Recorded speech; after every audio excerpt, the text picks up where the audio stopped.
ये है CCN digital और आप देख रहे हैं CCN मंडला। बाल सिंह ठाकुर बने तीसरी बार वन कर्मचारी संघ के जिला अध्यक्ष। मध्य प्रदेश वन कर्मचारी संघ भोपाल की प्रांतीय अधिसूचना के तहत वन कर्मचारी संघ के निर्वाचन हुए।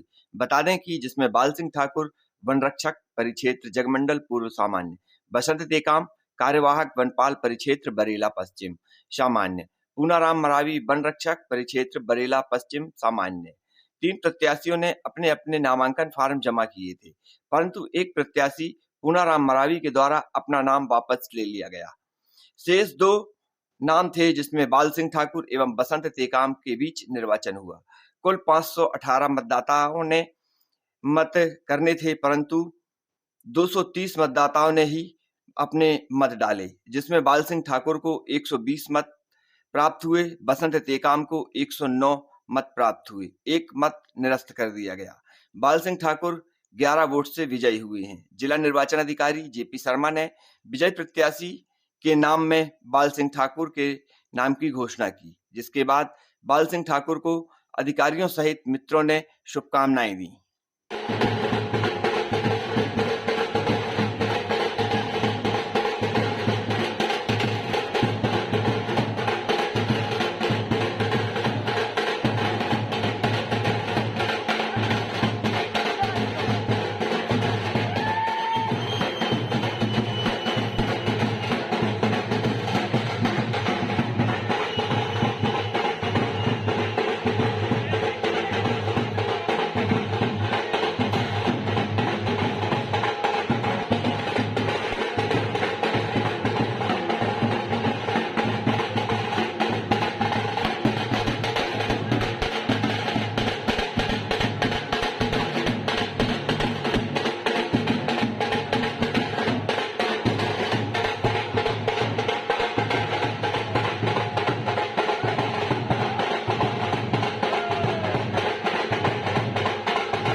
मध्य प्रदेश वन कर्मचारी संघ भोपाल द्वारा जारी अधिसूचना दिनांक 5/2/2024 के पालन में दिनांक 18 फरवरी 2024 को मध्य प्रदेश वन कर्मचारी संघ जिला शाखा मंडला के जिला शाखा अध्यक्ष पद के निर्वाचन हेतु अधिसूचना जारी की गई, जिसमें दिनांक 18/2/2024 को प्रातः 9:30 बजे प्रारंभिक सूची मतदाताओं की प्रारंभिक सूची जारी की गई।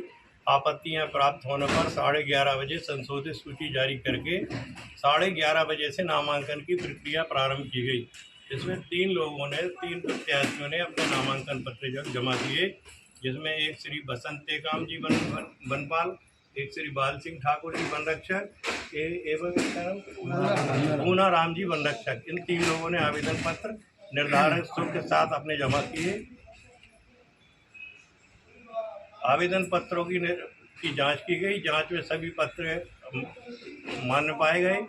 श्री पूनाराम मरावी द्वारा अपना आवेदन पत्र नाम वापसी के हेतु प्रस्तावित किया गया, जिसे मान्य करके उनका आवेदन पत्र अलग करते हुए 2 प्रत्याशियों श्री बाल सिंह ठाकुर और बसंत टेकाम के बीच में निर्वाचन का कार्य हुआ।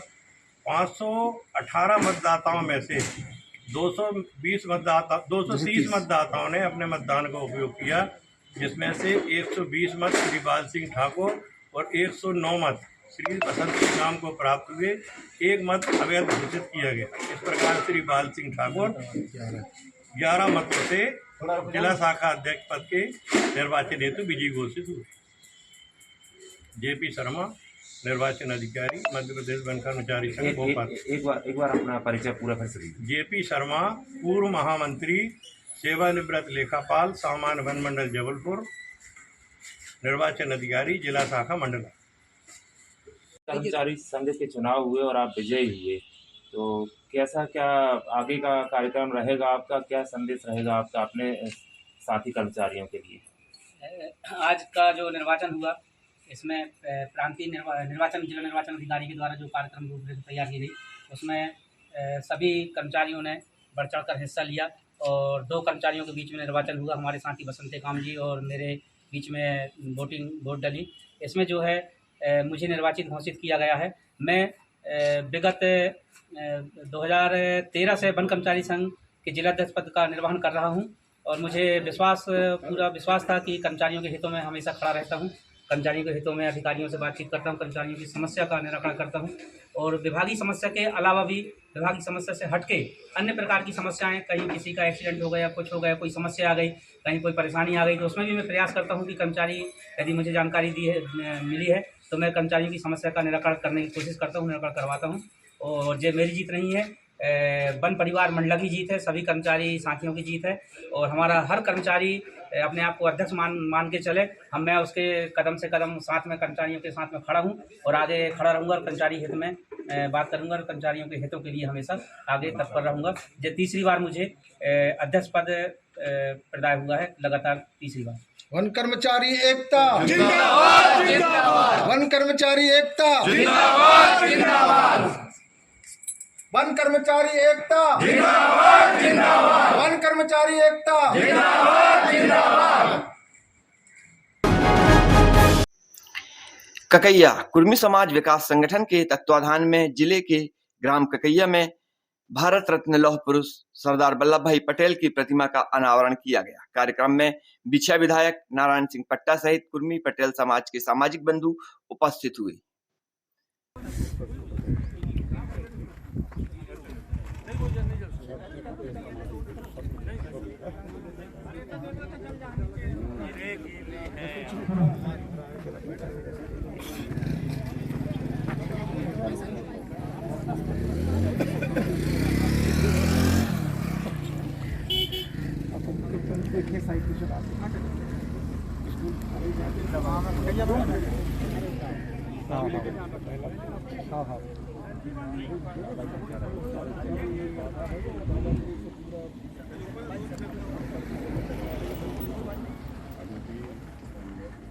तालियां बजते रहना चाहिए क्या?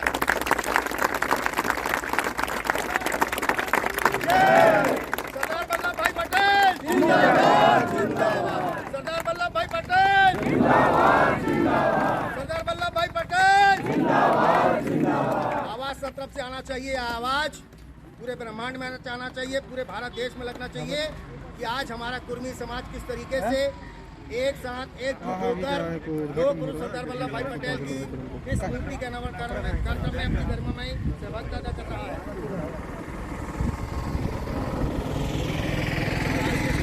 हम आप सब साक्षी बनकर आने वाली पीढ़ियों के लिए एक इतिहास रच रहे हैं कि इस तरीके की मूर्ति का अनावरण का कार्यक्रम अलग अलग ग्रामों में भी हम करें, जिससे कि हमारे कुर्मी एकता को और भी बल मिले। बड़े बड़े शहरों में किसी मूर्ति का अनावरण कार्यक्रम सामान्य बात हो सकती है, लेकिन हमारे ककैया के क्षेत्र के आसपास जो हमारे कुर्मी समाज के लोग रहते हैं, उनकी एकता और सोच आज पराकाष्ठा कही जा सकती है कि आज हम यहाँ पर इस रूप में एकत्रित हुए हैं। आज के इस कार्यक्रम में पधार रहे आप सभी का हम हृदय से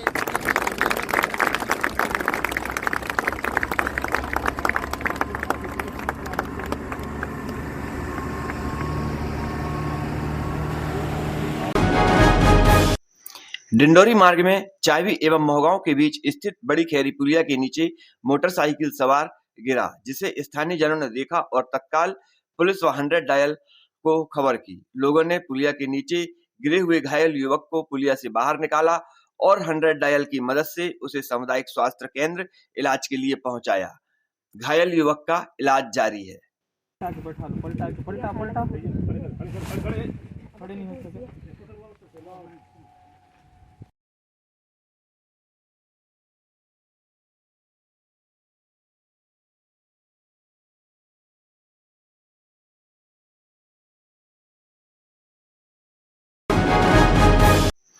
पुलिस अधीक्षक मंडला रजत सकलेचा द्वारा चलाए जा रहे स्थायी वारंट गिरफ्तारी वारंट तलाश अभियान के तहत मोती नाला के थाना प्रभारी प्रदीप पांडे के द्वारा अपराध क्रमांक 46/18 धारा 279, 337, 338 भारतीय दंड विधान मामले के वारंटी सालिकराम पिता कमल सिंह मरावी 22 वर्ष निवासी चांदगांव थाना मोती नाला को पकड़ा गया है, जिसे न्यायालय में पेश किया गया।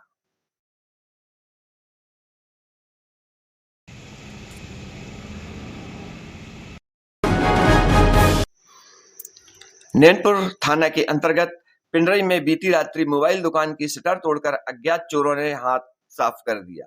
चोरों ने लाखों के मोबाइल पर हाथ साफ किया है। बताया गया कि दुकान से लगभग 100 मोबाइल चोरी हुए हैं, जिनकी कीमत 10 लाख के लगभग बताई गई है। पुलिस ने अज्ञात चोरों पर मामला पंजीबद्ध कर जांच शुरू की है।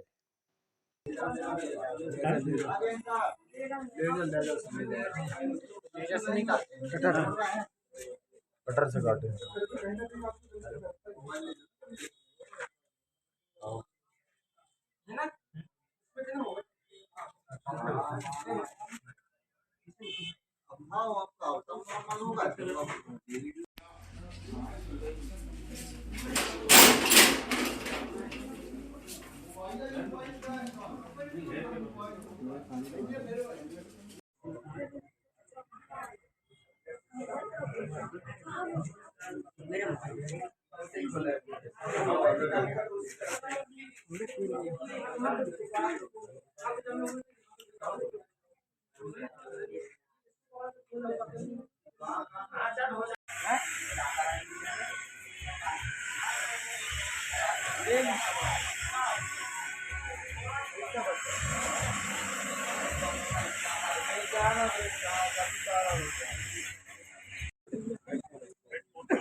मेरा नाम मोहम्मद सबाब असरफ़ी है। मेरी दुकान जो है बाजार चौक पिंडरी में गुल मोहन मोबाइल एंड कंप्यूटर्स के नाम पे है, जहाँ पर मैं जो नए और पुराने मोबाइलों को बेचता हूँ। कल रात्रि अज्ञात व्यक्ति द्वारा मेरी जो है दुकान की शटर की कुंडियों को तोड़कर लगभग जो है 51 नए मोबाइल और second hand 39 mobile, keypad 6 mobile और रिपेयरिंग वाले 4 मोबाइल, ऐसे लगभग 100 मोबाइल जो है मेरी दुकान से चुरा लिया गया है। जिसकी जानकारी मैंने जो है चौकी प्रभारी को दी, जिन्होंने तत्काल कार्रवाई करके अपनी टीम के साथ सबसे पहले तो प्रारंभिक निरीक्षण किया। इसके बाद उनके द्वारा जो है साइबर सेल वाली टीम और डॉग एक्सपर्ट और फिंगरप्रिंट एक्सपर्ट को बुलाया गया। इन्होंने जांच की और निरीक्षण किया। ये जो चोरी हुई मेरी लगभग जो है ये 100 मोबाइल करीब नए पुराने सब मिला के ये लगभग 10 लाख करीब की चोरी हुई थी। उम्मीद करते हैं कि कानूनी कार्रवाई जल्द से जल्द होगी और चोर जल्द से जल्द गिरफ्तार कर लिए जाएंगे। माध्यम से मिली थी कि 2 जगह ताले तोड़ के अज्ञात चोरों ने चोरी की घटना की है। सूचना पर मैं भी यहाँ से पिंडरी पहुँचा था और मौके पे डॉग स्क्वाड और फिंगरप्रिंट जो वैज्ञानिक साक्ष्य के लिए हम लोग बुलाते हैं वो मौके पे आए थे। घटनास्थल का मैंने दोनों जगह का निरीक्षण किया था। एक दुकान जो है मोबाइल की थी शॉप, उसमें 99 मोबाइल टोटल गए हैं। एंड्रॉयड भी है उसमें से, कुछ रिपेयरिंग के भी हैं। तो उसको मैंने देखा तो वहाँ पे जो है चोरों द्वारा एक कटर के उपयोग किया गया था। और दूसरी जगह जो है वो प्रिंट मशीन जो आता है वो और लैपटॉप की चोरी की है। तो दोनों जगह देखा है और उनका हमने फिर जो घटनास्थल निरीक्षण के बाद हमको पता चला कि किधर से आए, कैसे आए हैं और कितने लोग थे, उसको हमने वैज्ञानिक साक्ष्य के आधार पे उनको कलेक्ट किया है। और निश्चित ही है कि ये मेहनत करना पड़ेगा, लेकिन सफलता मिल जाएगी हम लोगों को और उसकी हम बारीकी से विवेचना कर रहे हैं। इसका अभी कुछ बिल पेश किए हैं। वैसे हमने अभी 97,000 की एफआईआर करी है और जैसे बिल पेश करेगा तो उसमें और भी राशि बढ़ सकती है। और वैसे ही जो प्रिंट मशीन ले गया है वहाँ 79,000 का है। तो इस प्रकार 2-2.5 लाख की चोरी अभी तक में हमने पंजीबद्ध करी है और 2 अलग अलग अपराध पंजीबद्ध किए और लगातार विवेचना कर रहे हैं। और श्रीमान पुलिस अधीक्षक महोदय भी उसमें विशेष रुचि लेकर के उसमें हम लोगों की विवेचना के लिए बोला है। तो निश्चित ही इसको हमने बहुत जल्दी ट्रेस करेंगे। जानकारी के हिसाब से लगभग कितने लोग रहेंगे? ये तो अभी उसमें हम लोग जानकारी मिल रहे हैं कि 2-3 लोग हैं उसमें, और हर तरह से हम लोग विवेचना कर रहे हैं, और ज़्यादा भी हो सकते क्योंकि प्रिंटर में सिर्फ बड़ा है और उसको ले जाने में 3-4 लोग की आवश्यकता रहती है, तो उस पर हम विवेचना कर रहे हैं लगातार।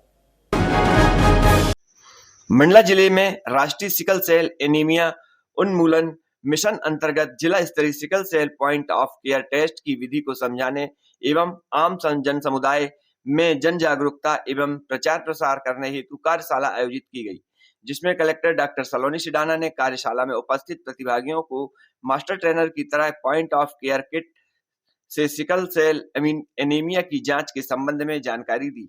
साथ ही उन्होंने खुद की जांच स्वयं के ब्लड सैंपल द्वारा डेमो करके दिखाया, जिसे देख कार्यशाला में उपस्थित लोगों ने उत्साह के साथ ट्रेनिंग में हिस्सा भी लिया। कलेक्टर डॉक्टर सलोनी सिडाना ने कहा कि सिकल सेल एनीमिया स्वास्थ्य के साथ साथ एक सामाजिक समस्या भी है, जिसके उन्मूलन के लिए समाज के सभी वर्गों का सहयोग आवश्यक है। 2047 तक सिकल सेल एनीमिया के उन्मूलन के लक्ष्य को पूरा करने के लिए स्वास्थ्य सहित अन्य विभाग तथा विभिन्न सामाजिक संगठनों को भी सम्मिलित करने का प्रयास करना चाहिए। हेल्थ प्रॉब्लम हमें ज्यादा जरूरत है कि सिकल सेल एनीमिया होता कैसे, जेनेटिक डिजीज है। तो हमारी हीमोग्लोबिन में अभी थोड़ा टेक्निकल हो जाएगा लेकिन समझिए, हमारी हीमोग्लोबिन जो होती है ना, उसकी जो जीन होती है उसमें बहुत प्रकार की ऐसे सेगमेंट्स होते हैं। एक होता है ए सेगमेंट, आम भाषा में सिखा रही, एक होता है एस सेगमेंट, एक सी सेगमेंट। ए सेगमेंट मतलब होता है नॉर्मल हीमोग्लोबिन, ये हमारी हीमोग्लोबिन ब्लड सेल सब नॉर्मल है। अगर उस जीन में म्यूटेशन होके एस हो जाती है तो मतलब वो एनीमिया टाइप की हीमोग्लोबिन है, और अगर उस जीन में म्यूटेशन होके सी हो जाती है तो वो जो और दूसरी हीमोग्लोबिनोपैथीज है जैसे थैलेसीमिया है, वैसा कुछ हो सकता है। तो मान लीजिए किसी एक महिला ने की हीमोग्लोबिन HbS करवाया और इसको नहीं पता कि मेरे अंदर जो है हीमोग्लोबिन की S वाली मतलब सिकल सेल की एक जीन है, और ये अपना नॉर्मल जीवन यापन कर रहे थे, इनको कभी दिक्कत नहीं आई, इन्होंने टेस्ट नहीं करवाया। अब इनकी शादी हो, अब इनकी शादी हुई, एक ऐसे पुरुष थे उनके अंदर भी ये एक जीन की HbS। तो जब तक इन दोनों के अंदर ये HbS एक जीन थी ना, तो तब तक इनके अंदर ये जीन साइलेंट थी, अपना असर नहीं दिखा पा रही थी। क्यों नहीं दिखा पा रही थी? क्योंकि एक ही थी, उसको इतना फेवर नहीं मिल रहा था। जैसे ही दोनों की शादी हुई और इनका बच्चा हुआ, उसके अंदर बाय चांस दोनों मदर फादर की HbS आ गई और बच्चे को full grown sickle cell disease हो गया। तो क्या ये सिर्फ हेल्थ प्रॉब्लम है? हम कुछ कर सकते थे इसमें? बिल्कुल कर सकते थे। क्या? अगर इस महिला को पता होता कि मैं HbS मतलब मैं वाहक हूँ, और इस पुरुष को पता होता कि मैं HbS वाहक हूँ, तो शायद ये शादी करने से पहले एक बार बात तो आज हम सब करते हैं, तो वो डिसीजन नहीं लिया जाता। और अगर इनकी शादी नहीं होती और न शादी होके वो प्रोजेनी नहीं होता, बच्चा नहीं होता, तो एक और सिकल सेल पेशेंट इस दुनिया में आने से बच जाता। ये सब क्यों हुआ? क्योंकि मैं सिकल सेल एनीमिया के वाहक हूँ या नहीं हूँ, क्योंकि उसको कभी कुछ हुआ ही नहीं था ऐसा, उसने टेस्ट। और दूसरा, अगर जानकारी जिंदगी में आगे बढ़ती है, तो इसलिए हम स्टेक होल्डर्स को इनवाइट कर रहे हैं कि एज हेल्थ प्रोफेशनल्स टेस्टिंग का काम तो हो जाएगा, क्या सिर्फ टेस्ट करके? प्रॉब्लम का जो एक बहुत बड़ा पार्ट है वो है काउंसलिंग, क्योंकि जब तक सामने वाले को में क्या सावधानियां बरतनी, मेरे को अगर दिन में 50 टेस्ट कर रहे हैं तो क्या होता है, एएनएम या सीएचओ सोचेगी अरे भाई मुझे टेस्ट पूरे करने हैं, मैं इसके साथ आधा घंटा बैठ के कहाँ समझाऊं, मेरे पास टाइम नहीं है। कई बार होता भी नहीं है। तो इसको हमें मिलकर इस प्रॉब्लम को सॉल्व करना है। ठीक है, आप हेल्थ प्रोफेशनल नहीं है, आप उसमें टेस्ट नहीं कंडक्ट कर सकते, लेकिन आप समझाने का काम तो कर सकते हैं ना, क्योंकि समझाने। तो अभी मैं आप सबके लिए किट ये खोल रही हूँ। सबसे पहले ये किट है, सब देख पा रहे हैं। हमने इस किट को ओपन किया, आपने यूपीटी देखी है, यूरिन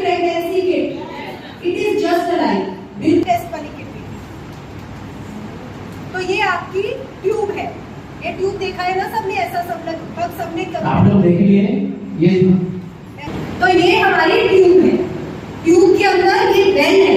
बेल आप सब ये टेस्ट किट को जानते हैं, किसी ना किसी ने कभी ना कभी ये किट जरूर देखी है। तो ये हमारा बेल है और ये हमारी लाइन वाला क्षेत्र है। ये जो है ये हमारी कैपिलरी है। क्या है ये? कैपिलरी। अब सबसे पहले क्या करेंगे, सबसे पहले हम कोई भी उंगली पे एक ट्रिप करेंगे, ठीक है।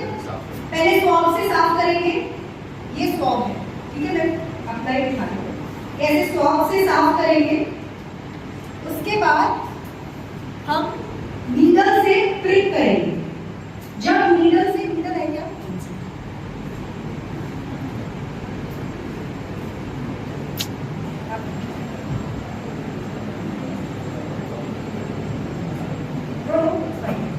तो ये हमने प्रिक किया नीडल से। पहला हमेशा क्या करते हैं किसी में भी? डिस्कार्ड। डिस्कार्ड करने के पश्चात फिर इसको करेंगे, देख रहे हैं सब लोग, इसको हम कैपिलरी से लेंगे।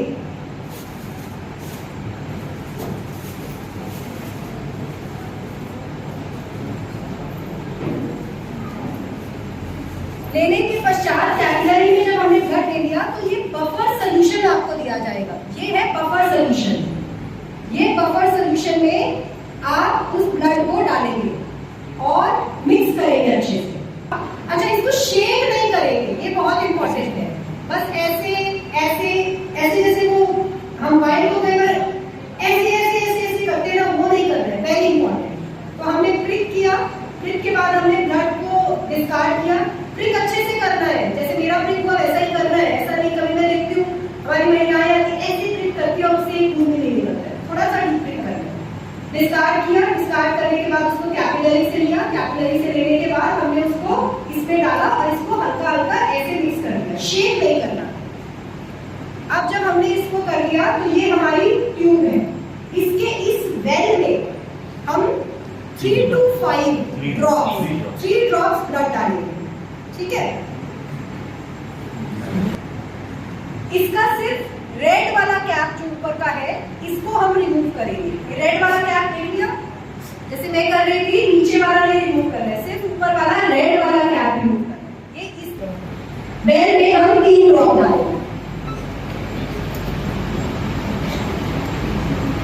हो गया। अब इसको 5 मिनट्स हम वेट करेंगे। जब हम 5 मिनट्स वेट करेंगे, अभी हम आपको टेस्ट रिजल्ट भी दिखाएंगे, होपफुली नेगेटिव आना चाहिए। तो जब हम टेस्ट रिजल्ट दिखाएंगे, आप देखेंगे, मैं पहले एक बार मौखिक बता देती हूँ। सबसे पहली जो लाइन है, एक चीज लिखी हुई है CTL। CTL का मतलब है कंट्रोल। कंट्रोल की लाइन आना आवश्यक है। ये दिखाता है कि आपका टेस्ट हो गया है और टेस्ट सही हुआ है। तो कंट्रोल की लाइन अगर आ रही है, दैट मीन्स आपका टेस्ट वैलिड है। तो सबसे पहली लाइन आएगी कंट्रोल। उसके बाद दूसरा लिखा हुआ है A। अगर कंट्रोल के साथ A की लाइन आती है, दैट मीन्स हम जो भी व्यक्ति है वो नॉर्मल है, उसको सिकल सेल ना ट्रेट है ना उसको डिजीज है। तो कंट्रोल के बाद A, HP नहीं लिखा है एक्चुअली, A आएगा, तो दैट मीन्स उसको सिकल सेल ना ट्रेट है ना डिजीज है। कंट्रोल के बाद अगर एक लाइन A की आती है और एक लाइन S की आती है, तो 3 लाइन कंट्रोल A और S, इसका मतलब है कि उसको सिकल सेल ट्रेट है। उसकी एक जीन तो नॉर्मल है, एक जीन में S है, तो इसको सिकल सेल ट्रीट है। तो ट्रेट के लिए 3 लाइन आनी चाहिए, A, S और कंट्रोल। अगर उसको कंट्रोल की एक लाइन आती है और S की एक लाइन आती है, मतलब उसकी दोनों जीन में HBS है, दैट मीन्स उसको सिकल सेल डिजीज है, मतलब वो पूर्ण रूप से बीमारी से ग्रसित है। तो ये हो गया हमारा सिकल सेल डिजीज। और जो एक C है, जो मैंने शुरू में बताया था, दूसरे प्रकार की हीमोग्लोबिनोपैथी से, तो अगर C आता है तो दैट मीन इसको सिकल सेल नहीं है, लेकिन इसको दूसरे कोई इलाज के लिए कोई और खून की कोई और बीमारी है। तो सबको समझ में आ गया? CTL का मतलब क्या हुआ?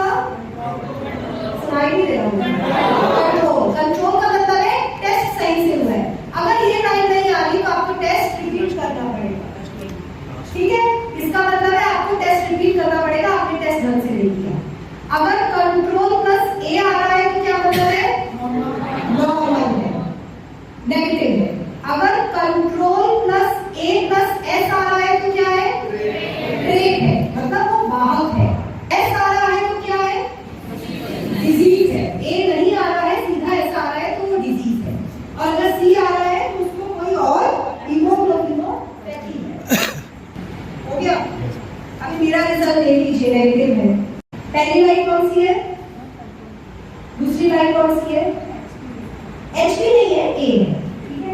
इसका मतलब क्या हुआ, कैसे एक्सप्रेस करोगे, थैंक गॉड, मतलब मुझे सिक्वल सेल नहीं होता। तो अगर ये ए के साथ एस भी आ जाता तो क्या होता, बाहर हो गया। और अगर ए नहीं आता, सिर्फ कंट्रोल और एस आता तो क्या होता, डिजीज होता। और अगर ना ए आता ना एस आता और सी आ जाता तो अगर कंट्रोल की लाइन नहीं आती और ए और एस आ जाता तो मतलब टेस्ट में ठीक है। और थैलेसीमिया की डायग्नोसिस प्रदान करती आ रही है और पहला सरकारी संस्थान है जहां ये स्क्रीनिंग हुआ करता था। और पूरे मध्य प्रदेश और छत्तीसगढ़ के जो भी प्रभावित फैमिलीज या कम्युनिटीज थे उनकी स्क्रीनिंग और मैपिंग ICMR ने किया। और हमने पिछले 12 साल से सिकल सेल मेरे सीनियर डॉक्टर आरपी गुप्ता ने काम शुरू किया था। उसके बाद मैं पिछले 12-13 साल से सिकल सेल लैब में चला था और 2013 से बराबर मध्य प्रदेश सरकार से रिक्वेस्ट करते आ रहे हैं कि मध्य प्रदेश में। और 2013 में डॉक्टर प्रवीण कृष्ण जो पहले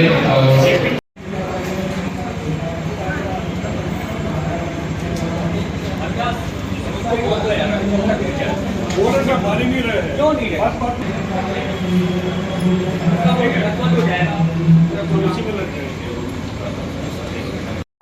आपने उनसे पूछा ब्लड ट्रांसफ्यूजन। अब जैसे हमने ये बताया कि जब लोगों को खुद ही नहीं पता कि मेरे को सिकल सेल एनीमिया है या नहीं है, अब रक्तदान हर कोई समझता है रक्तदान तो बहुत अच्छा काम है और कई बार हम सिकल सेल एनीमिया पेशेंट होते हैं और हम रक्तदान कर देते हैं। और जब हम ब्लड देते हैं तब आपको अगर मालूम होगा जो लोगों ने ब्लड दिया है सिकल सेल का टेस्ट नहीं होता, टाइफाइड है या नहीं है, HIV है या नहीं है, ये सब टेस्ट होते हैं सिकल के। तो कई बार ऐसे भी हो सकता है कि मैं ना ट्रेन हूँ ना डिजीज हूँ, बट रिसेंटली मुझे ब्लड मिला था और वो ब्लड में सिकल सेल एनीमिया का पेशेंट का ब्लड मिल गया था, इस वजह से मेरे वहाँ पे वो लाइन आ गई है। तो एक ही बात पूछनी बहुत अच्छी है कि आपको पिछले 3 महीने में कोई ब्लड ट्रांसफ्यूजन तो नहीं हुआ है। अगर उसके बाद ऐसा रिजल्ट आता है तो आप ये कर सकते हैं कि क्योंकि ब्लड सेल की जो लाइफ है वो 120 डेज होती है, राइट, तो 120 डेज के बाद आप बोल सकते हैं आप दोबारा एक बार टेस्ट के लिए आ जाइए, तो हो सकता है तब तक आपका एक्चुअल ब्लड पिक्चर समझ में आ गया सभी को। इशू आता है तो कौन रहेगा रिस्पॉन्सिबल, आप रहेंगे। ये सारे नंबर्स जो है ये आपको कम्युनिकेट कर दिए जाएंगे। ये सिविल सर्जन साहब और CMHO साहब ये आज ही एक ग्रुप बनकर जो है इन सब के नंबर्स, अगर आपको आज अच्छा ट्रेनिंग अटेंड कर दिया प्रेजेंट करता हूँ यहाँ पे, बट मैं अमेरिकन की कंपनी है बायोएटॉमिक्स जिसने इस किट का आविष्कार किया उसको रिप्रेजेंट करता हूँ इंडिया में। एंड मैं सिकल सेल में पिछले 7 साल से काम कर रहा हूँ इंडिया में और मुझे अपनी पहली मीटिंग भारत सरकार के साथ याद है जब वहाँ पे सिकल सेल के बारे में कोई बात नहीं कर रहा। और आज जब पिछले साल प्रधानमंत्री जी ने ये मिशन लॉन्च किया तो एक बहुत गर्वशाली बात थी किसी भी उस इंसान के लिए, किसी भी उस ऑफिसर के लिए, डॉक्टर के लिए, नर्स के लिए, साइंटिस्ट के लिए, मार्केटिंग के लोगों के लिए, सेल्स के लोगों के लिए जिन्होंने सिकल सेल से रिलेटेड काम किया है। So I would really like to thank you for giving us the opportunity to be here and Dr. Raja Subramanian के साथ he was the first scientist in India जिसने इस किट को पहली बार इंडिया में आप मौजूद हैं। It is a very very important milestone in our journey. आप लोगों के लिए यहाँ पे किट्स मौजूद है। हमारी टीम आप सबकी अच्छे से ट्रेनिंग करेगी जिससे कि आपको स्टेप बाय स्टेप पता लगे कि कैसे इस किट को यूज़ करना है। बहुत ही आसान है लेकिन कुछ जैसे मैडम ने बताया कि 2-3 स्टेप्स बहुत इम्पॉर्टेंट हैं। कितना खून लेना है, कितना उसको सोल्यूशन में मिक्स करना है, अगर वो थोड़ा सा भी इधर उधर हो जाएगा तो रिजल्ट गलत आएगा। रिजल्ट को पढ़ना बहुत आसान है। 3 लाइनें होती हैं, उसमें से कभी 1 आती है, कभी 2 आती हैं और कभी 3 आती है। 1 आनी जरूरी होती है, वो ये बताती है कि आप टेस्ट आपका सही चला है। तो जैसे जैसे हमारा प्रोग्राम आगे बढ़ेगा हम लोग उसमें आपको पूरी प्रक्रिया सिखाएंगे कि इस टेस्ट को कैसे यूज किया जाता है। और ये जी मैम, ओके